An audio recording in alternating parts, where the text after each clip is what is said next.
First of all, I would sincerely like to thank the organizers, the World Energy Forum, for this invitation.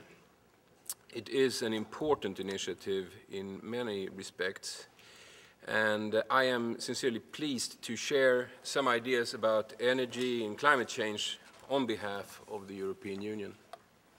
Climate change is arguably the greatest challenge that the world faces today, along with poverty. The knowledge and awareness of the consequences of climate change are now solid all over the world. Actions to reduce negative human influence have to be taken without delay in every country and at different levels of society, by politicians, by private sector executives, and by civil society.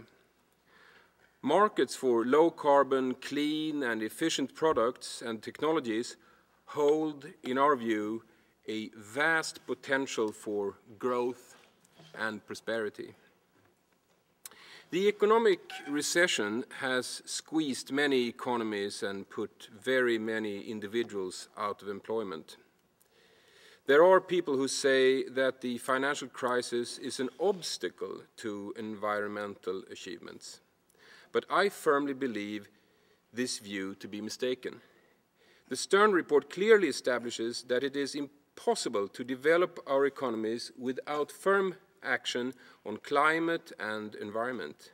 A low-carbon economy is the only way towards sustainable development in its true meaning.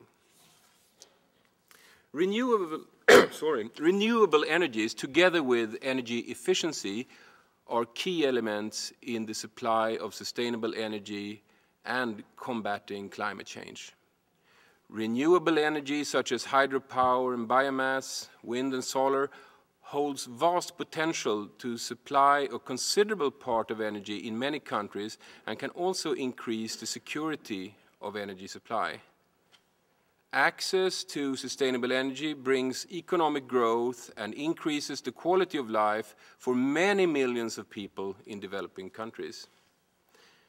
The poor today pay a heavy price for traditional biomass to secure their energy needs in terms of health impacts, collection time, and energy quality. 4 out of 5 people without electricity live in rural areas of the developing world, mainly in South Asia and in sub-Saharan Africa. Despite considerable efforts over the past 30 to 40 years, this population is often beyond the reach of the national electrical grid and do not benefit from large centralized energy systems. There is a strong case for alternative delivery systems and technologies, as well as new policy frameworks to provide essential energy services. These will need to include both renewable options, such as solar energy systems, and non-renewable options, such as liquefied petroleum gas. The importance of the further development and dissemination of cost-effective systems for production and use of renewable energy can hardly be exaggerated. The formation of the International Renewable Energy Agency, IRENA, in January was therefore an important step to promote a rapid transition towards the widespread and sustainable use of renewable energy on a truly global scale. So far, 136 countries have decided to sign the IRENA statutes. Among these, many European Union member states were very active in the process of forming this organization, led by Germany, Denmark, Spain, and Austria. The challenge of climate change cannot be handled without actions on a global level. This is a global challenge. The present situation does not only imply a global threat, but ambitious climate and energy targets. The so-called 2020 targets were actually a milestone in EU cooperation. and the targets are more ambitious than any group of countries has presented until this day. This commitment will dramatically increase the use of renewable energy in each country within the European Union, and it will set legally enforceable targets for governments to achieve. Equally important in order to mitigate climate change is energy efficiency. And as a matter of priority, the Swedish EU presidency is promoting EU agreement on further measures to meet the 20% energy efficiency target set by the Union. Such measures include increased requirements on energy labeling of products and energy performance of buildings. Energy issues will continue to be of high priority in view of the international climate negotiations.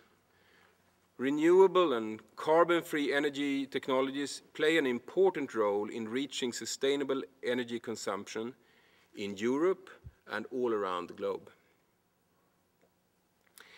They are already an essential part of the energy system in many countries and a cornerstone in solving the energy and climate challenge we face. One of the primary objectives of the EU presidency is to take continued responsibility for dealing with the issue of climate change. The most important task of our presidency, together with all other parties, of course, is to work for the adoption of a global and comprehensive climate agreement during the international climate negotiations in Copenhagen in December.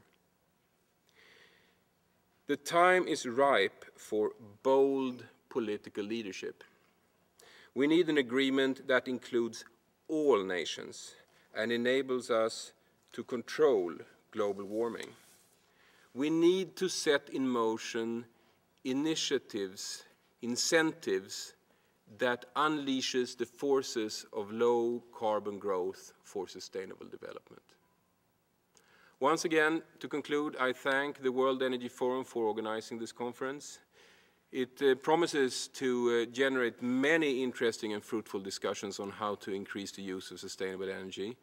And I firmly believe, and it is our strong ambition, that we together can meet these future challenges. Thank you.